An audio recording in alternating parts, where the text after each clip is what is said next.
Ya estamos con el máster Derwin Guevara, ya conocido por ustedes, psicólogo y terapeuta, y como siempre trae temas muy importantes para que nosotros como padres estemos también en alerta. Y en este caso sobre el déficit de atención con hiperactividad. Bienvenido, ¿cómo estás? Mucho gusto, gracias nuevamente por la invitación. Bueno, y esta vez vamos a hablar de un tema muy bonito e interesante porque las estadísticas que manejamos, que son las más cercanas en México, que son los que manejan encuestas sobre este tema, dice que en la población infantil se está disparando de un 5 hasta un 7% el índice de niños con esta condición. Y llamamos condición porque recientemente se está haciendo ese abordaje no como un trastorno o una enfermedad, sino como una condición. Una condición. Que es de tipo neurológica, por cierto, de tipo neurológica. Y las siglas es TDAH, perdón, que significa trastorno de déficit atencional.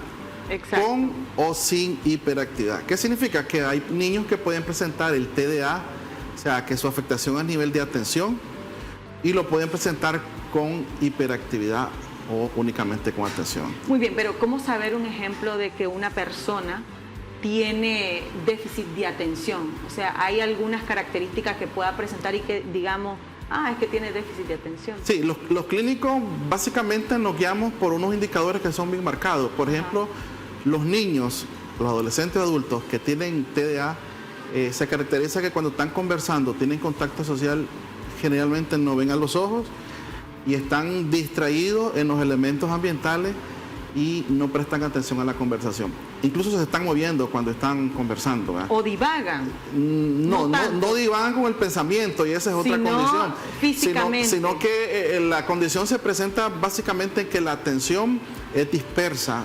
Solo en el tema de la atención, imagínate que se hablan de 7 tipos de enfermedades, solo en la atención.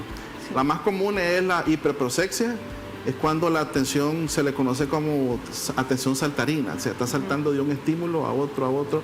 Por ejemplo, ahorita si estuviera alguien con TDAH acá, estuviera conversando o en entrevista, pero estaría su atención dispersa en todos los elementos ambientales que hay en este momento. Y pareciera que no estás poniendo atención, pareciera. Exacto, y entonces uno, por no tener el conocimiento, hasta te ofendes. Correcto, se considera que es una persona que no le está dando valor a la conversación o no está prestando atención a la otra persona. Pero no es una mala crianza, no es un mal hábito, es una condición neurológica. Imagínate, yo tenía un amigo que cuando estábamos platicando, de hecho, me quedaba viendo el hombro o al lado. Yo decía, ¿qué tengo? ¿Será que está viendo un fantasma? ¿Qué sé yo? Sí. Pero no era algo que él podía controlar. Por más que nosotros le decíamos, y uno no manejaba el término o el diagnóstico, probablemente él tampoco. No significa que todo el que hace eso tiene TDA, tengo que aclarar, porque hay personas que por ser introvertidos, por tener baja autoestima, entonces conversan y no ven al rostro de las demás personas. No necesariamente se refiere a un TDA. Se quedaba enllavado. Sí, entonces, hablando de la atención, por eso pongo el ejemplo. Está la hiperprosexia, que es una disminución aumentada de la atención. Es decir, puede poner atención en periodos muy cortos, extremadamente cortos. Hablamos de segundos incluso. Okay. Un niño con TDA en la escuela difícilmente va a poner atención por mucho tiempo a alguna actividad académica que se está haciendo en ese momento. Entonces, la edad indicada o el momento indicado para estos diagnósticos es en etapa escolar. Ahí es donde se puede definir, tiene porque es en el ambiente áulico, es en el ambiente académico donde los docentes, las maestras, los profesores pueden detectar o sospechar que el niño o la niña tiene un problema de atención. Los maestros lo describen de la siguiente manera: bueno, dice, este niño se distrae mucho, está mucho pensando quién sabe en qué, o no presta atención a lo que yo estoy diciendo. Le hablo, incluso me pongo frente al niño, le doy las instrucciones, pero él no me está poniendo atención. Y entonces es muy típico en los niños. ¿La impulsividad va ligada a esto también, a esta condición? Decía que no necesariamente. Puede haber un diagnóstico de TDA, trastorno de déficit atencional, pero cuando va con hiperactividad, entonces el cuadro se complica más, el cuadro clínico. ¿Por qué? Porque aparte de que tiene dificultad en poner atención, ¿verdad? Sin importar la afectación en su atención, se le suma que tiene un exceso kinestésico de energía. Entonces, la impulsividad, el exceso de movimiento físico, la inquietud es característico en estos niños. Incluso algunos de ellos, esta impulsividad los lleva a ser inconscientemente o imprudentemente agresivos contra ellos mismos o contra otros.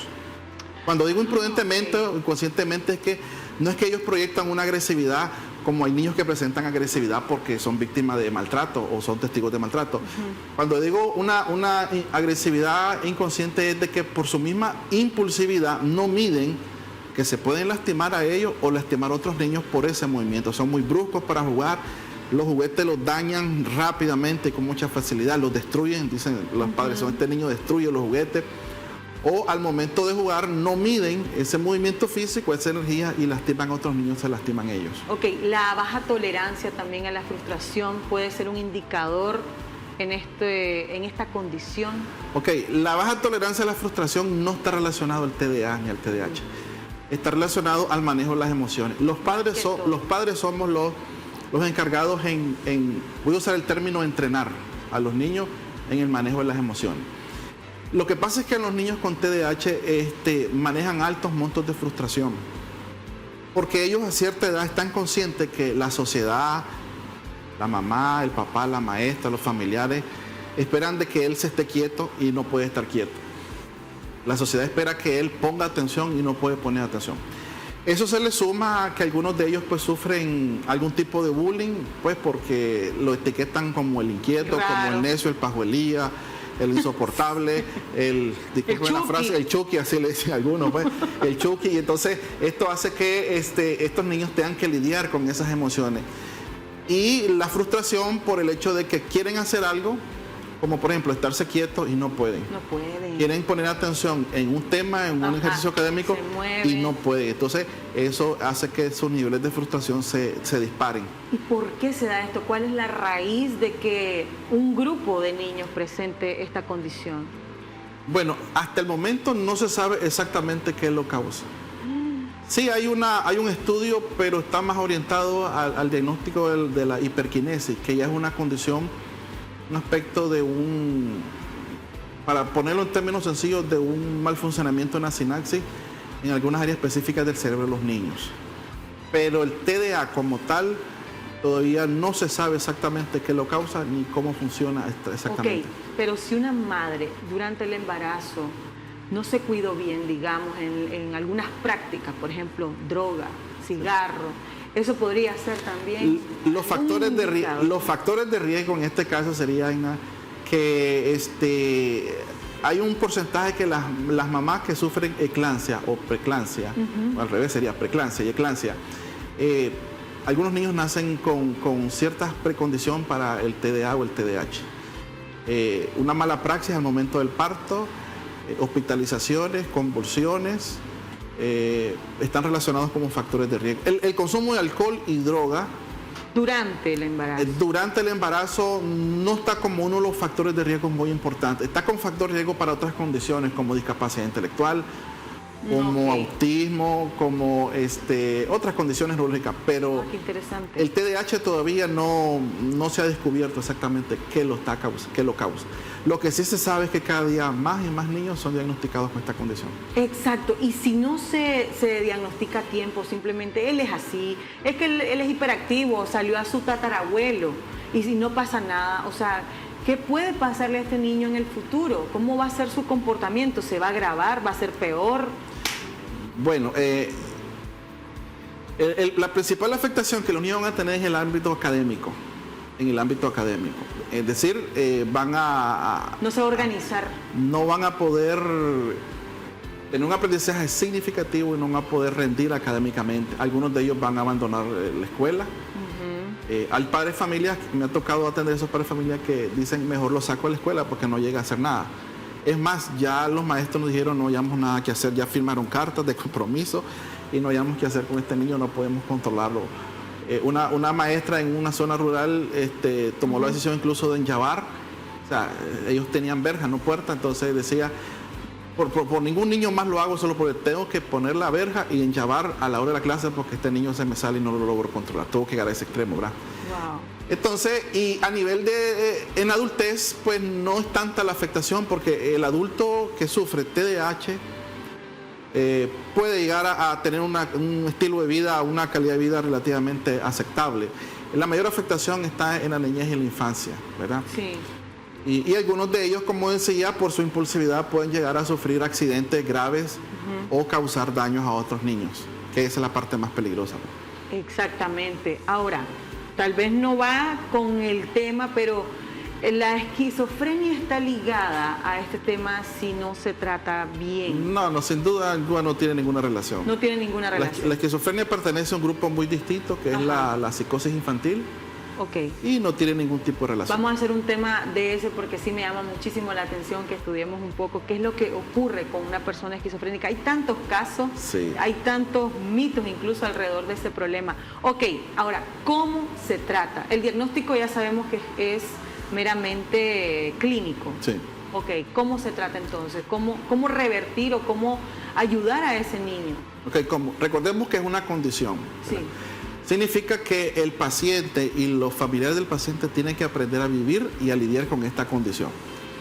Entonces la psicoterapia se dirige o apunta a dos metas muy específicas. Sí. Primero, que conozcan bien la condición, cómo se manifiesta, cuáles son las sintomatologías, las principales áreas de afectación. Y segundo, la psicoterapia va dirigida a desarrollar tanto al paciente, en este caso el niño o la niña, y a los padres de familia en técnicas y estrategias de autorregulación, de autocontrol, para minimizar ese impacto, ¿verdad? Tanto en el niño como en las personas que están a su alrededor. Existen técnicas muy buenas que se han desarrollado, usamos los terapeutas infantiles para que los niños, cuando tengan esos impulsos, y los padres de familia también puedan ayudar a gestionar a los niños esos impulsos o ese tema de la atención, que es la parte más complicada en el aprendizaje, ¿verdad? Porque al final todo padre de familia y todo maestro, todo sistema educativo quiere que los niños aprendan significativamente. Sí. Entonces la pregunta es, ¿cómo va a aprender un niño con esta condición? Sí puede aprender. Para eso existen las adecuaciones curriculares significativas individualizadas. En donde, por eso es importante que los padres de familia, cuando sospechan que su niño o su niña tiene esta condición, tengan una valoración de un especialista. El especialista hace un informe psicológico y manda recomendaciones y estrategias académicas y psicopedagógicas al centro educativo para que el centro educativo haga la adecuación curricular y poder potencializar en los niños el aprendizaje que tienen estas condiciones. Pero sí pueden aprender perfectamente. Es muy importante eso que dice, que manden al colegio el diagnóstico, porque si este niño, que ya lo he visto, tienen esos impulsos de agresividad o de gritar o de desesperarse, tienen que entender y que los demás compañeritos no se alarman, porque hay otros que se asustan y empieza a generar caos entre todos. Sí, y otra cosa importante en la que hay que manejar es que hay niños con TDAH van a requerir psicofármaco. ¿Okay?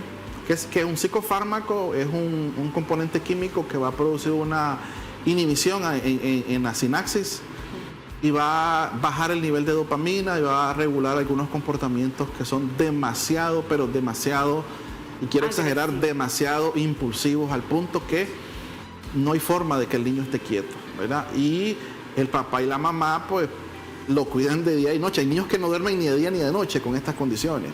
Esto, o sea, al final, sí, eso desencadena otros problemas, como los trastornos del sueño. Hemos hablado de que el sueño es muy importante, ¿verdad?, para la salud mental. Entonces, un niño que no duerma su siesta, que no duerma sus 8 horas por la noche, a lo largo de su vida puede causar una enfermedad comórbida en este caso. Entonces, ¿y qué tipos de fármacos son los que envían, por ejemplo? Bueno, el más común que he tenido en mis pacientes que me han remitido es el psicosoma, ¿verdad?, que es un tranquilizante inhibidor de la dopamina, del receptor de la dopamina. Entonces hace que ese neurotransmisor, que es la dopamina, que es la que nos da la energía para estar en la vigilia, pues en la hipervigilia, estar despierto, se disminuye, entonces el niño puede estar un poco más relajado.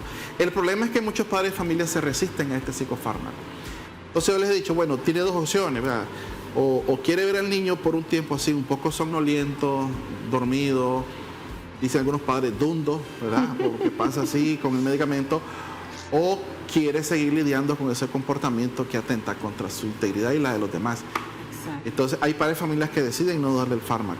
Lógicamente que no somos los psicólogos los que recetamos el fármaco. Por supuesto. Son los psiquiatras, pero nosotros nos encargamos de esa parte psicoeducativa, de cómo funciona el psicofármaco en el niño, los efectos secundarios y cómo el abordaje de parte de los padres de familia. Ahora, pero antes de irnos a la pausa comercial, ¿cómo nosotros entonces transformamos esa energía excesiva que tienen, esa impulsividad, en algo positivo? Porque yo creo que esas energías las pueden transformar para no tenerlos ahí somnolientos, ¿verdad? Pero nos los vas a contar luego de la pausa comercial. Ya regresamos.